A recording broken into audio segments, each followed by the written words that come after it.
dengan saya di kegiatan pendampingan individu yang ketiga. Nah, adapun tema dari pendampingan yang ketiga ini yaitu implementasi pembelajaran yang berpihak pada murid. Kemudian fokus pendampingannya yaitu terkait refleksi hasil survei, feedback 360 derajat, dan penilaian sendiri tentang kompetensi guru penggerak. Yang kedua, diskusi rencana penerapan pembelajaran sosial emosional. Yang ketiga, diskusi hasil lokakarya keterlaksanaan dari tahapan kerja.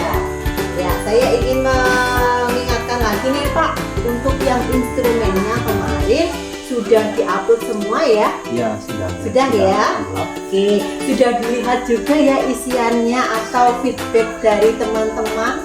Sudah. Dari kepala sekolah dan dari siswa ya? Sudah dilihat ya? Oke. Sebelumnya saya ini mau tanya nih Pak, kita ini kan sudah berjalan kurang lebih 3,5 bulan ya dalam kegiatan program guru penggerak angkatan yang sebelumnya. Hal apa sih yang dapat selama mengikuti program guru penggerak ini? Ya, terima kasih Ibu pengajar praktek. Banyak hal yang kami dapatkan, terutama juga untuk mengisi nilai-nilai daripada guru yang sebenarnya. Ya. Pertama juga bagaimana visi misi guru penggerak, kemudian juga pemahaman filosofi. Kita kembali mengulang kepada Ki Hajar Dewantara, bagaimana pemikiran-pemikirannya dalam pendidikan, dan juga bagaimana kita mengimplementasikan, terutama juga utamanya dalam rangka kita melakukan pembelajaran yang berpihak kepada murid. Itu banyak hal yang kami sebagai TGP lakukan, bagaimana cara menyusun dan mengimplementasikan TGP itu dalam pembelajaran kami sebagai TGP. Oke, banyak sekali ya yang didapat ya. Oke, terkait dengan pembelajaran 1 bulan terakhir. Proses apa yang sudah berjalan nih Pak? Ingat? Iya. Dalam pembelajaran dalam modul 2.2 terutama pembelajaran yang berdiferensiasi. 2.1 ya? Iya, diferensiasi. Oh ya, 2.1 pembelajaran berdiferensiasi, bagaimana kebutuhan siswa dan juga minat siswa lebih didalami oleh guru. Kemudian juga bagaimana cara metode pendekatan kepada siswa, utamanya untuk guru ini kembali kepada tujuan pembelajaran. Caranya ternyata begini. Dengan metode apa pendekatannya? Misalnya ada siswa yang sukanya terhadap gambar, tentu guru akan menampilkan gambar. Ada siswa yang mungkin lebih menyukai video, tentu guru menampilkan video. Dan ada juga mungkin siswa yang sukanya membaca, guru menampilkan beberapa bacaan. Tapi lebih memfasilitasi kebutuhannya murid dalam belajar gitu ya. Untuk yang rencana tindak lanjut, nah, dari pendampingan sebelumnya, hal apa nih yang menurutnya sudah dianggap tercapai dari pendampingan sebelumnya?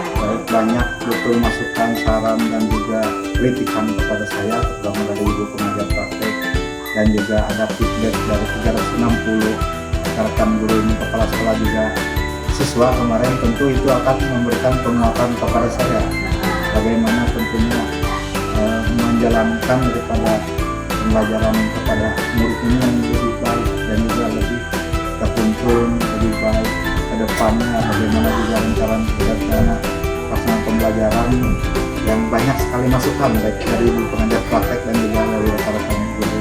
Berarti berdampak ya masukan dari saya selaku pengajar praktik, dari Fasil, dari teman-teman, berdampak ya tentunya ya. Oke. Dan saya lihat juga dari tugas-tugas yang Pian kumpulkan di LMS, semakin hari dengan berubahnya modul-modul itu semakin baik juga menurut saya. Ada peningkatan tersendiri, ada kemajuan sendiri terkait pemahaman dia belajar secara mandiri di LMS. Alhamdulillah alhamdulillah sekali gitu, baik sekali. Sekarang beranjak ke refleksi hasil survei nih, sudah dilihat ya Pak ya. Dari kepala sekolah, dari rekan guru, dan juga dari siswa. Nah, dari asesmen tersebut, dari feedback tersebut, menurut mereka kompetensi apa nih yang perlu ditingkatkan dari Pian menurut kepala sekolah, menurut rekan guru, dan menurut siswa dari masing-masing itu? Dari masing-masing itu menurut rekan guru paling banyaknya bagaimana supaya berkolaborasi lagi lebih banyak, terutama juga hal yang akan dihadapi ke depan. Berkolaborasi ya. Berkolaborasi dari kepala sekolah juga bagaimana juga ingin memberikan kesempatan kerjasama bukan hanya di lingkungan sekolah, mungkin kepada lingkungan di luar masyarakat, mungkin dia juga ingin memberikan berbagai program-programnya supaya dapat disosialisasikan terutama kepada masyarakat sekitar. Itu berbagi praktik baik Iya, berbagi ya.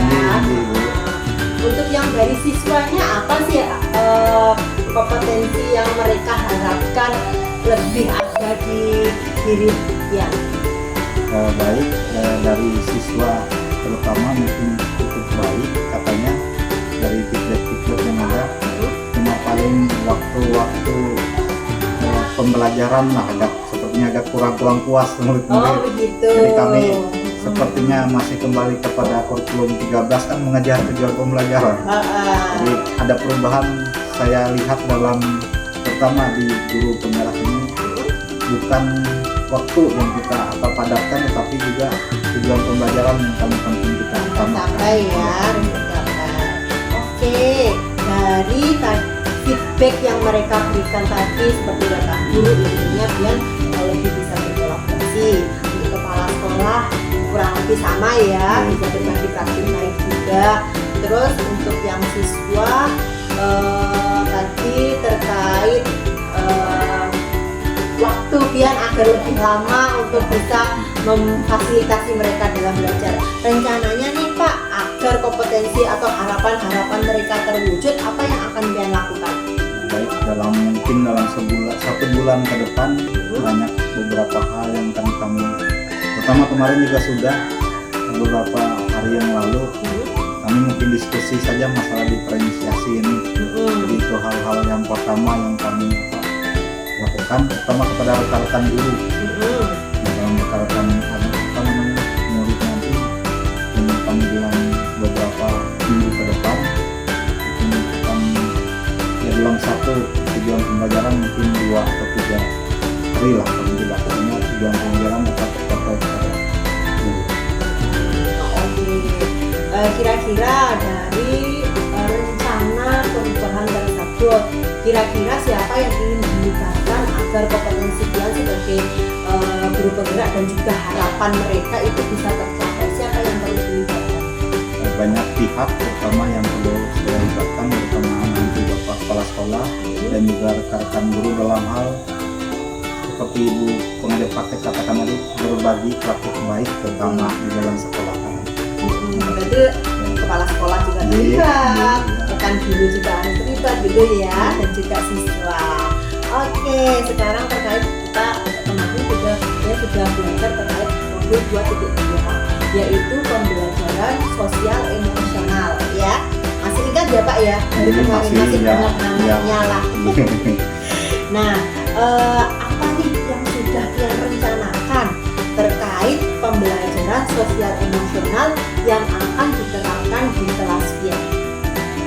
Dalam beberapa hal KSE ini, pertama dalam hal mungkin pengendalian diri terhadap baik saya sebagai guru dan juga kepada murid, keterampilan bagaimana kesadaran diri daripada saya sendiri dan juga murid-murid, kemudian juga bagaimana keterampilan berrelasi.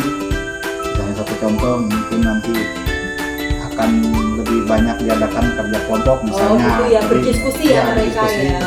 Mereka dapat saling intinya berempati sesama teman-temannya mungkin dan juga kepada situasi suasana di lingkungan mereka. Dan kemudian juga bagaimana KSE ini dalam rencana saya kan masih belum hal-hal baru mungkin dituangkan ke dalam FPP mungkin nantinya. Hal baru ya. Iya. Dan itu juga menjadi pemicu semangat saya, mungkin nanti akan saya bagikan kepada rekan-rekan guru kami di sana bagaimana kepentingan daripada PSE. Pasti tentang pengelolaan emosi ya, emosi dan sosial kita. Oke, sekarang nih misalnya Pian sudah menerapkan itu di kelas nantinya. Harapannya apa setelah menerapkan itu? Harapannya tentu saja mungkin anak-anak dapat lebih meningkatkan kesadaran diri, emosinya lebih terkontrol, bagaimana juga pengendalian dirinya, kemudian juga seperti saya katakan tadi empati misalnya kepada rekan-rekan sesama murid, mungkin juga kepada lingkungan sekitarnya. Dan itu juga saya harapkan juga nanti bagaimana dia membaur ke dalam masyarakat, bagaimana dalam keluarga di luar daripada lingkungan sekitar. Sekarang ini terkait keterlaksanaan tahapan kerja ya Pak ya. Kemarin kita waktu lokal harian juga kita sudah membahas tentang visi guru penggerak yang terkait perubahan-perubahan dengan menggunakan atau menerapkan metode belajar.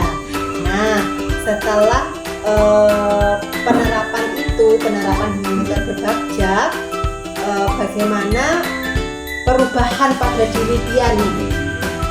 Dengan metode belajar dalam rangka visi guru penggerak ini, jadi kami lebih terarah lagi kami dalam TGP ini dalam menentukan misalnya tujuan atau visi itu yang dilihat langkah-langkahnya, bagaimana B-nya, A-nya, B, J, kemudian rencana hasil nyatanya. Jadi kami lebih terarah lagi lebih mudah untuk beraksi gitu ya. Sudah tahu tahapannya soalnya. Oke. Nah, setelah Pian melakukan tahapan bagja, apakah hasil dari perubahan yang sudah Pian lakukan baik di sekolah maupun di kelas Pian itu apakah sudah sesuai dengan visi yang sudah Pian tuangkan kemarin itu di waktu berapa itu 1.2? Dalam langkah-langkah bagja itu kami menuangkan visi daripada guru penggerak, bagaimana juga langkah-langkahnya ini juga diimplementasikan di dalam kelas terutama karena saya sebagai guru, dan ini beberapa hal terutama juga dalam rangka menyusun UPP rupanya kami bisa lebih mengarahkan murid-murid ini setelah ini bagaimana cara metode yang baik, bagaimana pendekatan kepada murid dalam rangka penyelesaian kepada materi tujuan pembelajaran, dan akhirnya nanti kami harapkan juga dapat dilihat kami sebagai role model terlebih dahulu, dapat lihat daripada rekan-rekan guru lainnya, jadi ada ketertarikan mereka dan kami pun akan men-share atau membagikan daripada langkah-langkah tujuan atau visi dari guru penggerak dan dengan langkah-langkah bagiannya. Harapannya kan rekan guru bisa mengadaptasi itu ya di kelas masing-masing. Nah, dalam melakukan perubahan tadi Pak, menggunakan metode belajar itu kan pasti ada tantangannya ya. Tantangannya apa nih yang rasakan? Banyak hal, mungkin kesiapan mungkin dari juga sekolah dan juga saya sendiri mungkin Bu dalam rangka menjalankan bagja ini, terutama juga dalam mungkin aset atau modal daripada kekuatan daripada sekolah sendiri, mungkin berbanding terbalik dengan bagja yang kami susun, tapi sedikit mungkin kepala sekolah atau rekan-rekan gurunya memahami dan dapat juga menyediakan kesempatan kepada kami untuk melakukan bagja ini dalam tujuan agar visi dari sekolah juga bisa tercapai ya. Jadi dalam penerapan atau kita ingin melakukan perubahan itu kita jangan terlalu melihat kekurangan dari sekolah. Kita sudah belajar itu, tetapi kita cari kekuatan apa yang ada. Yang namanya kekuatan itu juga harus ada sarana prasarana ini itu tidak seperti itu, tetapi yang ada di sekolah itu menjadi sumber kekuatan yang nantinya dapat mendukung dari perubahan yang akan kita lakukan seperti itu. Jadi mindsetnya jangan mindset nggak punya apa-apa nih, jangan seperti itu kalau ingin melakukan perubahan, tetapi yang ada saat ini ayo kita kembangkan, ayo kita ubah menjadi hal yang baru sehingga nantinya harapannya visi misi yang ada di sekolah itu bisa tercapai dengan hal-hal yang sudah ada di sekolah tersebut. Seperti itu Pak ya, jangan melihat kekurangan saja gitu. Takutnya nanti malah tidak terjadi perubahan, tidak ada inovasi dari diri yang sebagai seorang guru penggerak dan juga rekan-rekan guru lain. Pertama kami melihat juga mungkin kebiasaan positif yang ada di lingkungan sekolah, lingkungan masyarakat itu sebagai aset kekuatan iya, modal betul. Itu Iya. sebagai modal sekolah, berarti sudah ada dukungan dari lingkungan masyarakat. Itu baik sekali itu kalau lingkungan masyarakat sudah memberikan lampu hijau untuk kita melakukan inovasi, itu beruntung sekali seperti itu. Kemudian dalam pelaksanaan tahapan Bagja itu Pak ya, dari Pian ada perubahan inovasi yang sudah Pian lakukan itu, hal apa nih yang menurut Pian perlu diperbaiki atau perlu ditingkatkan lagi? Di dalam tahapan Bagja mungkin beberapa hal yang kami tekankan. Pertama juga misalnya satu contoh berbagi praktek baik. Kemungkinan teman-teman atau rekan-rekan guru ada juga pemikiran yang baik juga, mungkin pemikiran yang praktek baik ini bagaimana dapat dikembangkan. Tapi ada juga kendala, juga tantangan. Mungkin guru, sebagian guru itu ada juga yang tidak paham loh. Ketidakpahamannya itu lalu dia pun menolak mentah-mentah daripada apa perubahan itu perubahan itu nggak usah aja kayak gitu ya, biasanya seperti itu. Ada satu dua guru lah zona nyaman mereka ya. Tidak semua juga, sebagian besar memahami lah bagaimana ada perubahan yang lebih baik ke depannya. Ada juga lah istilahnya satu dua orang lah mungkin tidak juga menolak tapi tidak paham, belum paham. Berarti ada tugas dari Pian untuk memahamkan mereka melalui berbagi praktik baik gitu ya Pak ya. Seperti yang diharapkan kepala sekolah kan, harapannya kan semua guru bisa sama-sama paham, sama-sama satu visi untuk mengembangkan sekolah gitu ya. Oke, dari kegiatan di pendidikan guru penggerak ini kurang lebih 3,5 bulan ini, terkhusus 1 bulan terakhir, perubahan sikap apa nih yang menurut Pian ada di diri Pian? Dalam perubahan sikap kami terutama kemandirian, mungkin kami lebih banyak mencari berbagai sumber-sumber informasi yang lain yang berkaitan dengan program guru penggerak ini, dan kemudian kami juga bagaimana mencari hal-hal yang kreatif, yang baru, kreativitas dalam mungkin pembelajaran. Ya diberikan dulu KLMS, mungkin nanti akan kami implementasikan di sekolah kelas kami. Seperti itu, harus ada tindak lanjutnya ya. Kalau berhenti kita belajar aja di LMS tanpa ada tindak lanjut, nanti takutnya ilmunya hilang lupa. Untuk perubahan keterampilannya apa nih selama kurang lebih 1 bulan terakhir ini? Keterampilan mungkin ya malam-malam mengajarkan LMS. Mungkin ada waktu-waktu luang juga melihat daripada.